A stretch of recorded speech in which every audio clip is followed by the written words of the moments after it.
بسم اللہ الرحمن الرحیم۔ مسائل کی مجلس میں تیمم سے متعلق مسائل کا بیان چل رہا تھا۔ تیمم اس کو کہتے ہیں کہ اگر کسی مسلمان کو طہارت اور پاکی حاصل کرنے کے لیے پانی دستیاب نہ ہو اور 1 میل کی حدود میں یعنی 1 میل کے فاصلے میں کہیں بھی پانی ملنے کی امید ختم ہو جائے۔ اسی طریقے سے بات ہوئی کہ اگر پانی تو ہے لیکن پانی کے استعمال پر وہ انسان قادر نہیں، جیسے کنویں میں پانی ہے لیکن نکالنے کے لیے کوئی ڈول، کوئی بالٹی، کوئی برتن نہیں ہے، اب کیسے پانی نکالے؟ یا یہ ہے کہ پانی دستیاب ہے لیکن پانی کے حصول میں خطرات ہیں، وہاں کوئی دشمن ہے، کوئی درندہ ہے، حالات خراب ہیں، جان کے تلف ہونے کا خطرہ ہے، تو یہ انسان بھی پانی کے استعمال پہ قادر نہیں۔ یا اسی طریقے سے اگر پانی ہے اور انسان لے بھی سکتا ہے لیکن کوئی مرض ہے، بیماری ہے، کوئی زخم ہے اور ڈاکٹر طبیب نے پانی کے استعمال سے سختی سے منع کیا ہوا ہے، یہ وہ مختلف شکلیں ہیں جو ایک مسلمان کو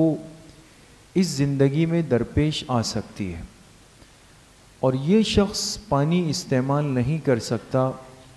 تو نماز پڑھنے کے لیے طہارت کی کیا ترتیب یہ اختیار کرے گا؟ شریعت مطہرہ نے ایک مسلمان کو ایسی صورت میں اجازت دی ہے کہ جب یہ پانی کے استعمال پہ قادر نہ رہے تو یہ پاک مٹی یا پاک پتھر پر تیمم کر کے اپنے آپ کو عبادت کے لیے تیار کر سکتا ہے، اور اس کی تفصیل پچھلی مجالس میں آ چکی ہے کہ تیمم میں فرائض کتنے ہیں، تیمم کا طریقہ کیا ہے، اور تیمم کی سنتیں اور اس کا آداب کیا ہے۔ پچھلی مجالس میں ہم اس پہ بات کر چکے ہیں۔ آج کی مجلس میں انشاءاللہ ہم کچھ مسائل تیمم سے متعلق ہیں، پھر یہ موضوع انشاءاللہ ختم ہوگا۔ ایک مسئلہ یاد رکھیں کہ جب تک پانی سے انسان وضو اور غسل نہ کر سکے تو یہ آدمی مسلسل اتنے دنوں تک تیمم کر کے اپنی نمازیں پڑھتا رہے۔ مقصد یہ ہے کہ ایسا نہیں ہے کہ تیمم 1 2 4 دن کے لیے ہے، نہیں،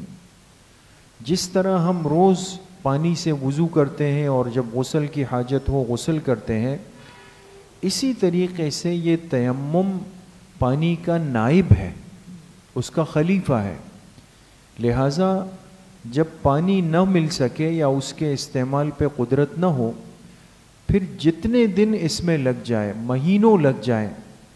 تو یہ آدمی مٹی یا پتھر سے تیمم کر کے ہی اپنی نمازیں اور معمولات کو پورا کرتا رہے گا۔ اس میں کوئی پریشانی والی بات نہیں ہے کہ بھئی اتنا عرصہ ہو گیا اور میں تو مٹی اور پتھر سے تیمم کر رہا ہوں، نہیں، جب تک اس کو پانی کے استعمال کا موقع نہیں ملتا، قدرت نہیں ملتی، یہ تیمم کر کے ہی اپنے لیے اعمال اور عبادات کرتا رہے گا، اس میں اپنے آپ کو ذہنی طور پر پریشان نہ کرے۔ اسی طریقے سے یہ مسئلہ پہلے بھی آیا کہ جس طرح وضو کے لیے تیمم کرنا درست ہے، اسی طرح اگر غسل کی حاجت ہو، ایک مسلمان پر غسل فرض ہو جائے اور پانی نہیں ہے یا پانی کے استعمال پہ قدرت نہیں ہے، تو اس کی جگہ بھی کیا کرے گا؟ تیمم کرے گا۔ تو جیسے وضو کا تیمم ہے اسی طرح ہی غسل کا تیمم ہے، ان دونوں میں کوئی فرق نہیں ہے، بلکہ دونوں کا طریقہ، فرائض سب ایک ہی ہے کہ پہلے نیت کر لے گا، پھر دونوں ہاتھوں کی ضرب لگا دے گا مٹی یا پتھر پہ، اور اس کو کہاں پھیر دے گا؟ پورے چہرے پہ پھیر دے گا 1 مرتبہ، پھر دونوں ہاتھوں کی ضرب لگا دے گا پاک مٹی یا پتھر پہ، اور اس کو کہاں پھیر دے گا؟ دونوں ہاتھوں پر کوہنیوں سمیت پھیر دے گا۔ یہ تیمم میں 3 فرائض ہیں، یہ پورا تیمم ہے۔ تیمم میں نہ سر کا مسح ہے، نہ تیمم کے اندر پیروں پر ہاتھ پھیرنا ہے، بس یہ کل تیمم ہے۔ اور یہ تیمم وضو میں بھی چلے گا، تیمم کا یہی طریقہ غسل کے اندر بھی چلے گا۔ ایسا نہیں ہے کہ ہم کہیں کہ بھئی غسل میں تو پورے جسم پر پانی بہانا ہے، چلو بھئی بالٹی میں مٹی بھر دو، اب اوپر سے اپنے اوپر ڈالتے ہیں، نہیں، ایسا نہیں ہے، یہی طریقہ اس میں بھی ہوگا۔ اچھا، اسی طریقے سے ایک اہم مسئلہ کہ اگر کسی شخص کے پاس زمزم کا پانی موجود ہے، چونکہ عام پانی اور زمزم کے پانی میں اتنا فرق تو ہے کہ وہ ایک متبرک پانی ہے، مبارک پانی ہے، اور اس کا احترام الگ ہے، اس کے لیے مسنون دعا الگ ہے، سب چیزیں ہیں نا، ادب اور احترام ہے اس کا، مبارک جگہ سے آیا ہے۔ اب دیکھیں عام حالات میں اگر ایک آدمی نارمل حالات میں ہے، اس کے پاس زمزم کے کین رکھے ہوئے، یا اگر وہ حرمین میں ہے اور کوئی کہے کہ یار میں چلو زمزم کے پانی سے وضو یا غسل کر لوں، عام حالات کی بات کر رہا ہوں، تیمم سے ہٹ کے چلے جائیں، تو ایسے شخص کے لیے علماء نے یہ لکھا ہے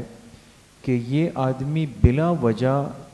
زمزم کے پانی سے وضو اور غسل نہ کرے، یہ خلاف ادب ہے، اس لیے کہ مائے زمزم قابل احترام ہے، لہذا عام پانی موجود ہے تو اسی سے غسل کرے، اسی سے وضو کر لے۔ لیکن اگر ایک آدمی کے پاس عام پانی نہیں ہے، ختم ہو گیا، 1 میل کے فاصلے میں نہیں ہے،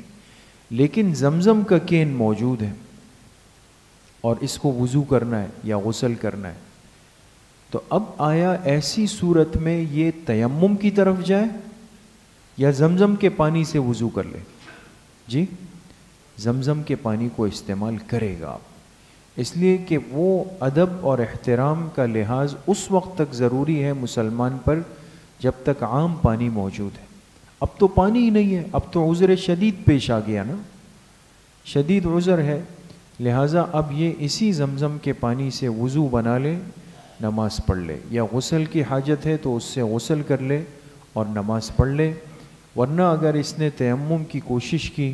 تو وہ نماز قابل قبول نہیں ہوگی۔ اچھا، اسی طریقے سے ایک اہم بات یہ سمجھ لیں کہ عام طور پہ تو ہم وضو یا غسل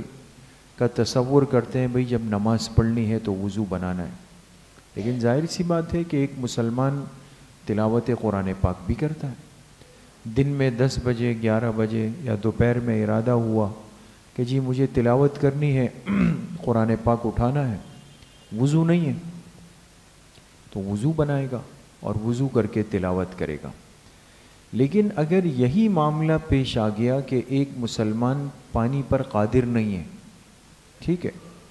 اور ابھی کسی نماز کا وقت بھی نہیں ہے، بہت غور سے سنیے گا، نماز کا وقت نہیں ہوا، ابھی نماز میں 4-5 گھنٹے باقی، تو تلاوت کلام پاک کے لیے قرآن کو ہاتھ لگانے کے لیے یہ کیا کرے گا؟ تیمم کرے گا، ٹھیک ہے، تیمم کر دیا، اس نے قرآن اٹھا لیا اور اس سے تلاوت وغیرہ کر رہا ہے، اور نماز کا وقت داخل ہو گیا۔ جو تیمم نماز کے لیے نہیں ہوا تھا بلکہ تلاوت کلام پاک کے لیے کیا گیا، آیا اس تیمم سے نماز پڑھی جا سکتی ہے؟ نہیں پڑھی جا سکتی ہے دوست، بات سمجھ گئے؟ اس کے لیے ضروری ہے کہ یہ نیا تیمم کرے گا اور اس تیمم میں یہ نیت کرے گا کہ یہ میں نماز کے لیے پاکی حاصل کرنے کے لیے تیمم کر رہا ہوں۔ تو نماز والا تیمم طاقتور ہے، صرف تلاوت کے لیے کیا گیا تیمم اتنا طاقتور نہیں ہے، بات سمجھ گئے؟ لہٰذا جو تیمم تلاوت کے لیے کیا اس تیمم سے نماز نہیں پڑھی جا سکتی، لیکن اگر کسی مسلمان نے نماز کے لیے تیمم کیا اور پھر نماز سے فارغ ہو گیا تو اس تیمم سے تلاوت کر سکتا ہے؟ کر سکتا ہے، اس لیے کہ نماز والا تیمم جاندار ہے، طاقتور ہے، وہ اپنے اندر نماز، تلاوت، تسبیحات، سجدہ تلاوت، نماز جنازہ سب چیزوں کو لے لے گا، وہ سب اس کے اندر ہو سکتی۔ اچھا جی، اسی طریقے سے ایک مسئلہ یہ ہے کہ ایک آدمی کا وضو ٹوٹ گیا، وضو بنانا تھا، پتہ چلا جی پانی تو نہیں ہے اور 1 میل کے فاصلے میں نہیں، صرف وضو ٹوٹا تھا، اور پھر اسی آدمی کو کچھ دیر کے بعد غسل کی حاجت بھی ہو گئی، تو اب 2 چیزیں جمع ہو گئی نا، یعنی اب پہلے صرف وضو کا مسئلہ تھا، اب کس کا بھی ہو گیا؟ غسل کا بھی ہو گیا، تو یہ کتنے تیمم کرے گا؟ ایک ہی کرے گا، ایک تیمم دونوں کی طرف سے کفایت کر جائے گا۔ جیسے ایک آدمی پہلے بے وضو ہے، پھر اس پر غسل بھی آ جائے،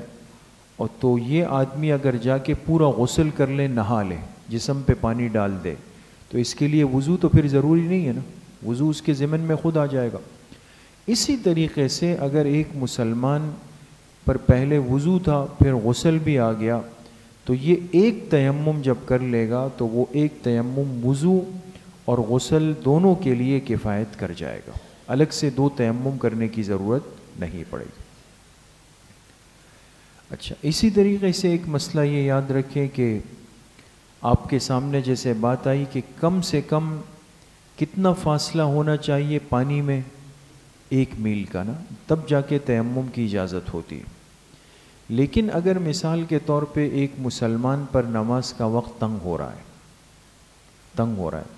بھئی 10 منٹ رہ گئے اور عصر کی نماز قضا ہو جائے گی، اس نے معلومات کی تو پتہ چلا کہ بھئی آدھے میل میں پانی مل جائے گا، آدھے میل کے فاصلے میں، 1 میل نہیں، اس سے کم میں، لیکن یہ کہہ رہے ہیں بھئی آدھے میل تک بھی جاؤں گا تو عصر تو چلی جائے گی، چلو بھئی جلدی سے تیمم کر کے فرض تو پڑھ لیں، اجازت ہے اس کی؟ نہیں ہے دوستو، بات سمجھ گئے؟ اس کی اجازت نہیں ہے۔ کیوں؟ اس لیے کہ اگر عصر اس کی نکل بھی گئی،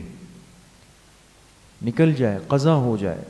تو اس کی تلافی کر سکتا ہے نا، بعد میں عصر کی قضا نماز پڑھ لے گا، اور یہ قصوروار نہیں ہوگا، اس لیے کہ یہ تو عذر تھا، اس کی اپنی طرف سے اختیاری پریشانی نہیں تھی، اللہ پاک کی طرف سے تھی۔ تو لہٰذا اگر 1 میل سے کم کے فاصلے میں پانی ملنے کی امید ہے تو یہ آدمی پانی تک پہنچے گا، چاہے اس بیچ کے اندر نماز قضا ہو جائے، یہ تیمم کر کے اس نماز کو نہیں پڑھ سکے گا۔ بات سمجھ گئے دوست؟ اچھا، اسی طریقے سے آپ حضرات کے سامنے پیچھے ایک مجلس میں تفصیل سے بات آئی کہ وہ کون کون سی چیزیں ہیں جو تیمم میں انسان استعمال کر سکتا ہے، جیسے پتھر ہے، صاف ستھرا پتھر ہے، اینٹ ہے، یا مٹی ہو، مٹی چاہے زمین پر پڑی ہوئی مٹی ہو، یا مٹی دیوار پر لگی ہوئی ہو، یا مٹی کپڑوں پر ہو، مٹی کرسی پر ہو، گاڑی کی سیٹ پر ہو۔ تو یاد رکھیں کہ یہ سوال کئی ساتھیوں نے کیا کہ اگر ریل گاڑی میں کی دیواروں پہ جو لوہے کی ہوتی ہے نا ریل گاڑی، تو یا ربر کی ہے، لوہے کی ہے نا ریل گاڑی، تو اگر ریل گاڑی کے ڈبے کی دیوار پر بہت زیادہ دھول لگی ہوئی، اور دھول آپ نے ابھی پیچھے سنا کہ اتنی ہے کہ اگر انسان ہاتھ لگائے تو دونوں ہاتھوں پہ اچھی خاصی آ جائے، تو اس میں یاد رکھے کہ ضروری نہیں کہ مٹی زمین پہ ہی پڑی ہوئی ہو، نہیں، مٹی کہیں پر بھی ہو، اتنی ہو کہ اس پہ انسان ہاتھ مارے تو دونوں ہاتھوں پر اچھی خاصی دھول لگ جائے اور وہ اس کو جھاڑ سکے۔ یہ تو اگر ایک شخص تیمم کے لیے گیا اور دیکھا کہ بھئی ایک پتھر ہے، صاف پتھر ہے، اور اس سے پہلے ایک ساتھی نے اسی پتھر پہ تیمم کر لیا، اپنا تیمم بنا لیا، پھر اس نے دیکھا کہ دوسرا ساتھی آیا، اس نے بھی اسی پتھر پہ تیمم کیا، تیسرے نے بھی اسی پہ کیا، چوتھے نمبر پہ یہ تھا، اور اس کے دل میں آیا کہ یار یہ تو ایک پتھر پہ 3 نے کیا، میں بھی کروں، پھر پیچھے لائن لگی ہوئی۔ تو سوال یہ ہے کہ پاک صاف پتھر اگر ایک ہو تو اس سے کتنے لوگ تیمم کر سکتے ہیں؟ جتنے بھی کرنا چاہے کر سکتے ہیں دوستو، بات سمجھ گئے؟ اس میں کوئی لمٹ نہیں ہے، کوئی حد نہیں ہے کہ کوئی کہے کہ نہیں بھائی ایک آدمی کے لیے ایک پتھر ہونا چاہیے، دوسرا آئے گا تو وہ دوسرا پتھر ڈھونڈے، ایسا کچھ بھی نہیں۔ ہاں، شرط یہ ہے کہ وہ پتھر خود پاک ہونا چاہیے، لہذا پاک پتھر ہے تو اس سے پوری جماعت تیمم کر لے، 100 افراد کر لے، 500 افراد کر لے، اس میں کوئی مذائقہ بھی نہیں ہے۔ جیسے ہم اعتکاف کے دنوں میں جب بیٹھتے ہیں مسجد میں تو اعتکاف کے ساتھیوں کو یہی مسئلہ بتایا جاتا ہے نا، معتکفین کو کہا جاتا ہے کہ بھئی آپ لوگ جب اعتکاف میں بیٹھیں تو اصل میں وہ مسئلہ تو تھوڑا سا الگ ہے کہ چونکہ معتکف مسجد میں ہوتا ہے، تو اگر بدخوابی ہو جائے معتکف کو، بدخوابی یعنی غسل واجب ہو جائے، اس پر احتلام ہو جائے، تو یہ چونکہ اب غسل کے لیے جائے گا لیکن ہے مسجد میں، تو اتنا فاصلہ کراس کر کے بعض دفعہ پہلی منزل پہ، بعض مساجد میں دوسری منزل پہ، بعض مسجدیں بہت بڑی ہوتی، تو فقہاء نے یہی لکھا ہے کہ معتکف کیا کرے، جس دن اعتکاف میں بیٹھے تو ایک پاک پتھر کو تھیلی یا کپڑے میں اپنے پاس رکھ لے، اور اگر بالفرض کسی معتکف کو بدخوابی ہو گئی تو یہ فوراً پہلے درجے میں کیا کرے، کم سے کم تیمم کر لیں اس پتھر پہ، اس لیے کہ جانے میں ایک تو مسجد سے گزرنا ہے، تو مکمل ناپاکی سے اتنا تو بہتر ہے کہ کسی نہ کسی درجے میں پاکی ہو، تیمم کر لیں۔ تو اس لیے اب معتکف حضرات کو یہ مسائل بیان کیے جاتے ہیں، لیکن یہ تو نہیں ہے کہ اب ایک مسجد میں 300 معتکفین بیٹھتے ہیں تو جی ان کے ساتھ بیگ بھی آ رہا ہے اور ایک بڑے پتھر کی تھیلی بھی ساتھ لا رہے، 300 پتھر مسجد میں جمع ہو گئے، جی یہ کیا ہے بھئی، یہ تو ممکن ہے کسی کو بدخوابی ہو، تو پھر تو پتھر ہی پتھر ہوں گے وہاں پر۔ نہیں، اس کا طریقہ یہ، ہر منزل پر ایک پتھر کو ایک جگہ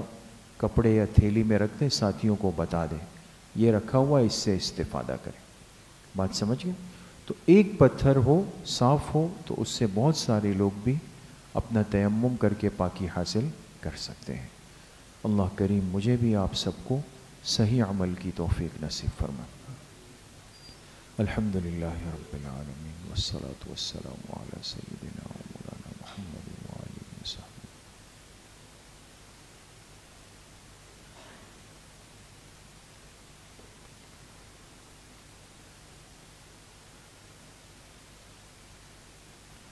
وصلی اللہ وسلم علی نبینا محمد وآلہ واصحابہ اجمعین برحمتہ۔